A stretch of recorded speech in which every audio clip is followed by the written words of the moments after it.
Reading ini tampaknya untuk maskulin, karena dari susunan kartu, saya menangkap energi maskulin yang sangat besar. Tetapi bisa juga untuk feminin, jika energi dalam dirinya energi maskulin lebih besar. Bisa jadi pesan dari reading ini untuk orang yang kalian pikirkan, atau seseorang yang kalian kenal. Mohon dipahami dan ambil pesannya bagi yang resonate. Orang dalam reading ini besar dalam keluarga yang berkecukupan, dia tidak mengalami kesusahan. Artinya, semua kebutuhan hidupnya terpenuhi, seperti makan, pendidikan, pakaian, bahkan liburan. Namun, tiba waktunya untuk orang ini menjadi mandiri dengan dirinya sendiri. Harus mandiri ini, sesuai dengan fase kedewasaan yang harus dijalankan, seperti selesai kuliah, dan mulai bekerja untuk membiayai hidupnya. Atau memasuki pernikahan, dia harus mulai menafkahi keluarganya. Ada juga yang akibat perceraian, orang ini harus mulai menghidupi dirinya sendiri. Intinya, reading ini tentang memaksa seseorang yang tidak pernah kesusahan untuk mulai mandiri dengan kakinya sendiri. Sebagai seseorang yang tidak pernah kesusahan, dia selalu berada dalam kondisi yang merasa bisa mendapatkan apapun yang diinginkannya. Ada energi keinginan yang sangat kuat untuk mencapai kesenangan hidup, dan ada juga energi keberanian yang besar dalam orang ini. Dia mempunyai semangat untuk memulai hidup mandiri. Tetapi, ada satu hal yang dilupakannya dan membuatnya menjadi lalai, yaitu, keinginan sebesar apapun tidak akan bisa terwujud jika tidak dilakukan. Orang ini sering tidak fokus dalam hidupnya, begitu banyak keinginan yang diimpikannya, tetapi pada akhirnya tidak ada satupun yang terwujud. Tidak ada keselarasan dalam energinya, keinginannya yang besar tidak sejalan dengan pikirannya yang tidak berkembang. Elemen air sangat besar di orang ini dan seringkali mematikan elemen api. Itu sebabnya semangat dalam dirinya sering tiba-tiba padam. Orang ini gampang teralihkan dengan sesuatu, misalnya dia yakin akan melakukan sesuatu hari ini. Lalu, tiba-tiba temannya datang mengajak jalan ke suatu tempat, dia akan menunda yang ingin dilakukannya tadi. Kemudian, dari jalan bersama temannya, dia justru menemukan sesuatu yang baru yang akan menjadi fokus baru, dan melupakan yang harus dilakukan sebelumnya. Kejadian seperti ini terus berulang, dan akhirnya tidak ada satupun yang berhasil.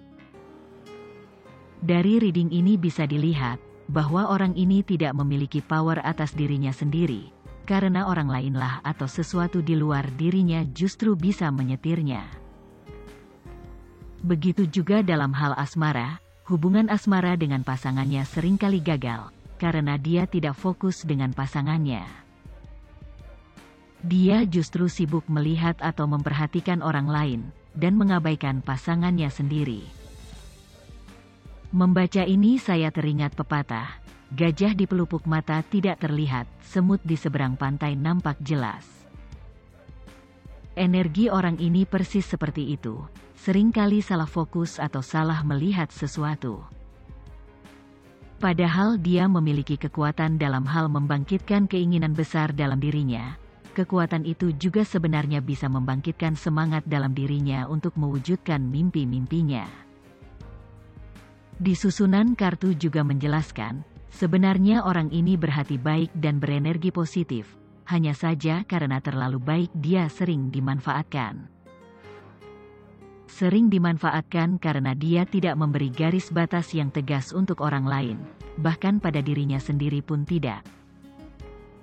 Karena sering mendahulukan orang lain dan melupakan kewajibannya sendiri, akhirnya hidupnya berantakan. Banyak yang harus dibenahinya, termasuk hubungan asmara yang selalu saja gagal. Selain semua hal yang berantakan ini, saya melihat sesuatu yang indah. Karena pada dasarnya orang ini baik dan peduli dengan orang lain, semesta menyayanginya. Yang perlu dilakukannya adalah mulai membenahi diri, mengenal kebiasaan buruk, dan mulai mencintai dirinya sendiri. Ada kartu kebahagiaan di sini setelah semua badai. Orang ini memiliki harapan dan keinginan yang selalu tertanam dalam dirinya. Itu menjadi nilai lebih. Karena tidak semua orang akan tetap memiliki harapan dan semangat di saat sudah terpuruk. Setelah berhasil menemukan sesuatu yang harus dibenahi dalam dirinya, dia bisa memulai langkah baru dengan lebih fokus. Dengan lebih fokus, sisi-sisi hidupnya dari segi ekonomi dan asmara mulai diperbaiki. Dia akan memahami bahwa harus dirinya sendirilah yang mengusahakan takdir hidupnya, bukan orang lain, bukan juga bantuan orang tua atau embel-embel keturunan. Jika reading ini resonate dengan kalian, atau dengan orang yang kalian pikirkan, dan dari reading ini kalian merasa sangat tersindir, bisa jadi ini untuk kalian. Ada satu hal yang harus kalian perhatikan, yaitu, semua kesulitan hidup yang datang baik secara finansial atau hubungan asmara yang hancur, adalah tanda akan ada pintu perbaikan di sana. Yang perlu kalian lakukan adalah, mencari tahu di mana letak benang merah yang selalu menarik keburukan datang, temukan lalu rubahlah. Dari susunan kartu di sini terlihat, jika kalian berhasil merubah kebiasaan buruk, kehidupan yang sulit akan berubah dengan drastis menjadi seperti yang kalian impikan. Kalian bahkan bisa mengubah keadaan yang tadinya menjadi pengejar, akan berubah menjadi yang dikejar. Maksudnya, yang kalian impikan akan datang dalam bentuk kesempatan-kesempatan untuk diraih. Sebaliknya, jika tetap dalam kemacetan dalam hidup, kemacetan itu juga akan menarik kemacetan-kemacetan lain. Kartu kebahagiaan dalam hidup juga ada, persis bersebelahan dengan kartu kebuntuan dan kemacetan. Ini memperjelas hal tersebut. Sebelum kebahagiaan datang, memang terjadi hal-hal berat dalam hidup. Semua hal berat itu memaksa untuk bertindak, bukan berdiam diri. Kesimpulan dan saran, terkadang kita sering menyalahkan keadaan atau orang lain ketika kesakitan dan kesialan yang sedang kita derita. Padahal, semua itu terjadi karena kita sendirilah yang mengundangnya dengan perilaku yang tidak bisa kita ubah. Tetapi reading ini mengajarkan bahwa harapan dan semangat bisa menggerakkan kita untuk merubah sesuatu yang sudah melekat terlalu dalam.